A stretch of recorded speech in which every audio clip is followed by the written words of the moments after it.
Hello friends, आज मैं आपको बताएंगे नागरी लिपि से ऑब्जेक्टिव क्वेश्चन। नागरी लिपि से आपको ऑब्जेक्टिव क्वेश्चन देखने को मिलेगा। चलिए आगे, आपको छोड़ना नहीं है, एक एक पॉइंट समझना भी है। पहला क्वेश्चन आपको है, नागरी लिपि शीर्षक पाठ के संहिता का कौन सा विद्या है। यानी कहने का मतलब, नागरी लिपि शीर्षक पाठ संहिता की कौन विद्या है। तो कौन है? निबंध है। नागरी लिपि क्या लिखा था? निबंध।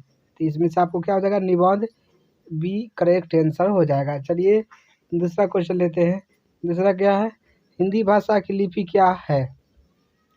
तो हिंदी भाषा की लिपि क्या है? तो देवनागरी। बी आपको सही हो जाएगा। देवनागरी आंसर है। नागरी लिपि है हिंदी भाषा के। चलिए आगे बढ़ जाते हैं। अगला है, दोहा कोश किसकी रचना है। तो दोहा कोश किसकी रचना है? सरहपाद की। किसके? सरहपाद की दोहे कोश की रचना है। चलिए आगे बढ़ जाते हैं। चौथा क्वेश्चन है, नागरी लिपि के लेखक कौन है। तो नागरी लिपि के लेखक कौन है? गुणाकर मूले। गुणाकर मूले है क्या? नागरी लिपि का लेखक। आगे बढ़ जाते हैं। निबंध के लेखक कौन है। तो निबंध के लेखक कौन है? गुणाकर मूले। गुणाकर मूले है निबंध का लेखक। चलिए ये आपको सही हो जाएगा आंसर। आगे बढ़ जाते हैं। तमिल मलयालम तेलुगु कन्नड़ भाषा है, कहाँ है? तमिल मलयालम तेलुगु कन्नड़, ये भाषा कहाँ बोला जाता है?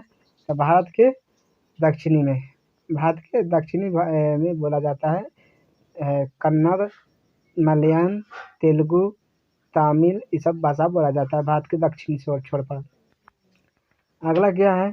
दक्षिण भारत की नागरी लिपि क्या कहलाता है। यानी दक्षिण में भारत की नागरी लिपि क्या कहलाता है? क्या कहलाता है?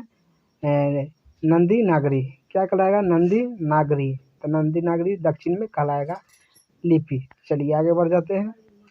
अगला है, 10वीं-11वीं सदी में किस रचना ने भारत यूरोप के बीच व्यापार संबंध के बारे में बताया है। यानी 10वीं और 11वीं सदी में किस रचना ने भारत यूरोप के बीच व्यापार संबंध के बारे में बताया है। तो किस व्यापार था? तो शाहनामा में बताया गया है व्यापार की संबंध में। चलिए आगे बढ़ जाते हैं।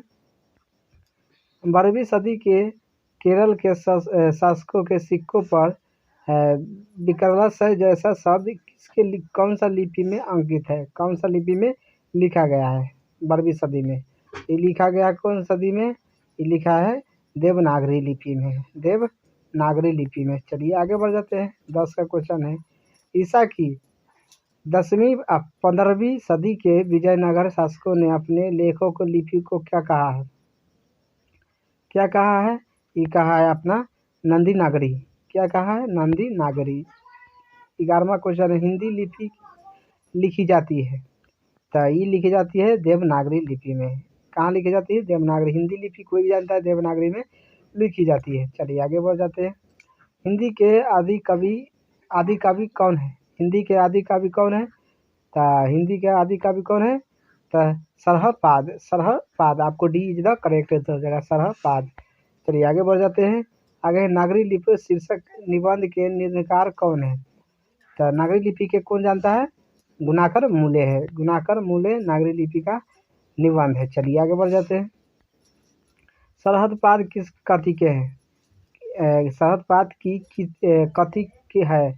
तो क्या है? तो ये है आपको दोहा कोश है सरहदपाद। चलिए आगे बढ़ जाते हैं। अगला है, विजयनगर के राजाओं के लेखों को लिपि को क्या कहा गया है। यानी विजयनगर के राजाओं को लेखों को लिपि को क्या कहा गया है?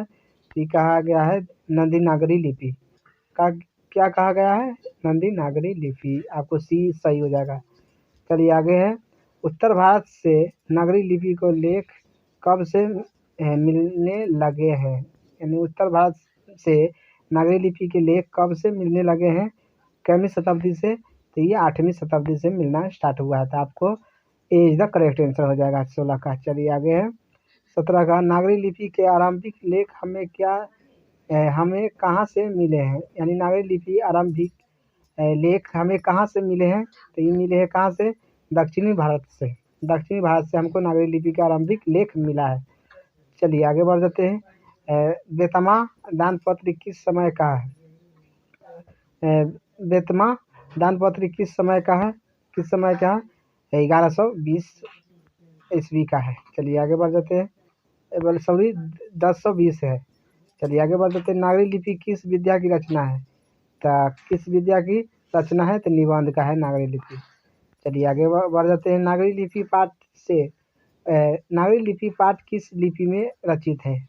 तो नागरी लिपि रचा हुआ है किस देवनागरी में रचा हुआ है? चलिए आगे बढ़ जाते हैं। नेपाली भाषा की लिपि क्या है? तो नेपाली भाषा की लिपि है क्या? देवनागरी। देवनागरी नेपालों में भी चल जाता है। चलिए आगे बढ़ जाते हैं। देवनागरी लिपि का टाइप लगभग कितने पहले बने? तो 2 सदी, 3 सदी, 1 सदी, कोई सदी नहीं। तो आपको आंसर हो जाएगा 2 सदी पहले। चलिए आगे बढ़ते हैं। गुप्त काल में किस लिपि का संबंध है?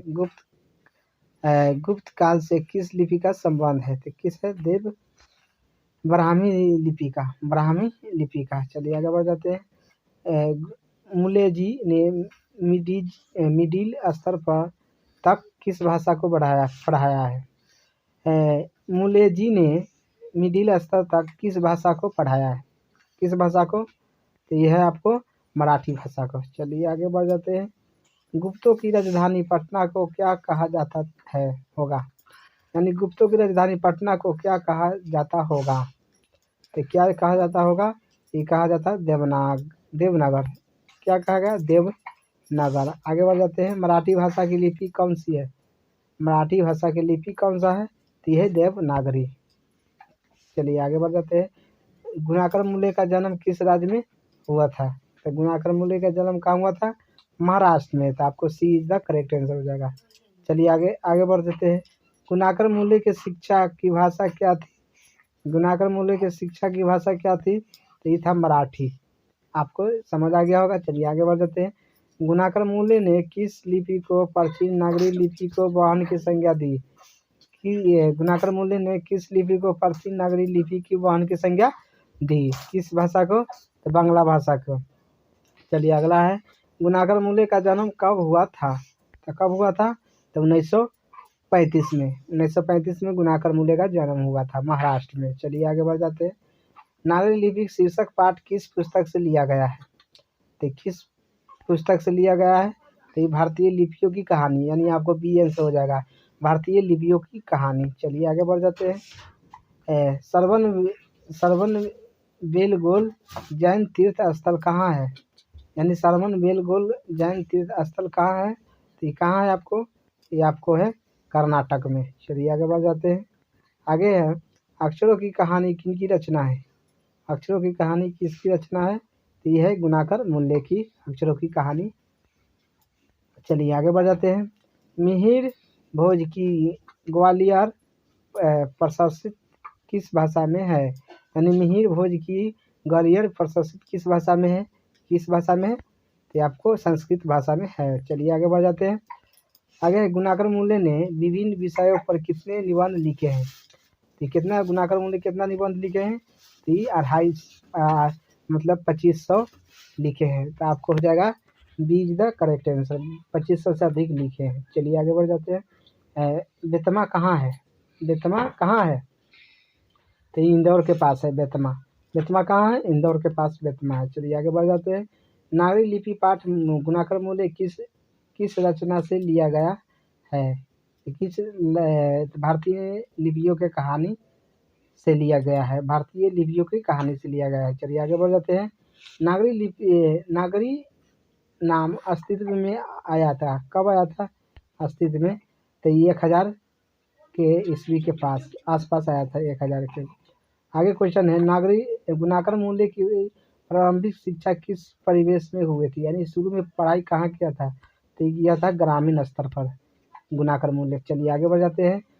सिद्धम क्या होता है? सिद्धम क्या है? सिद्धम एक क्या है? एक प्रकार की लिपि है। सिद्धम एक प्रकार की क्या है? लिपि है। चलिए आगे है। किसे देवनागरी की संज्ञा दी गई है? किसे देवनागरी का संज्ञा दी गई है? किसको? काशी को देवनागरी का लिपि संज्ञा दी गया है। अगला है उत्तर भारत की विशेष स्थापत्य शैली क्या कहते हैं, यानी उत्तर भारत की विशेष स्थापत्य शैली किसे कहते हैं, ये कहते हैं नगर शैली को। चलिए आगे बढ़ जाते हैं।